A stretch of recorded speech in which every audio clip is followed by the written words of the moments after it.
नमस्कार मित्रांनो, मी भूषण सरदार।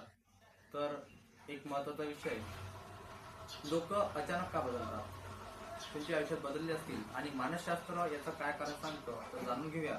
पहिलं कारण आहे गरज बदलते। लोकांची जेव्हा गरज बदलली तेव्हा ते लोक अचानकपणे बदलू शकतात आणि आपल्याला तसं जाणवते। दुसरी गोष्ट अनुभव, एखाद्या व्यक्तीला आपल्याबद्दल जर वाईट अनुभव आला तेव्हाही तो बदलतो। तिसरं कारण असं आहे, प्राधान्यक्रम बदलतात। आज आपण महत्वाचा आहोत, उद्या नोकरी, कुटुंब किंवा अजून दुसरा व्यक्ती महत्वाचा असू शकतो, तेव्हाही लोक बदलताना दिसून येतात। आणि चौथं कारण मानसशास्त्रात सांगतं, खरा स्वभाव समोर येतो। जेव्हा आपला खरा स्वभाव समोरच्या व्यक्तीला समजतो तेव्हाही समोरचा व्यक्ती बदलू शकतो। म्हणून सुरुवातीला आपण त्यांना इम्प्रेस करण्याचा प्रयत्न करतो, पण नंतर खरा स्वभाव आला की तो बदलतो। तुमच्याही आयुष्यात असंच कोणी बदललं आहे का अचानकपणे?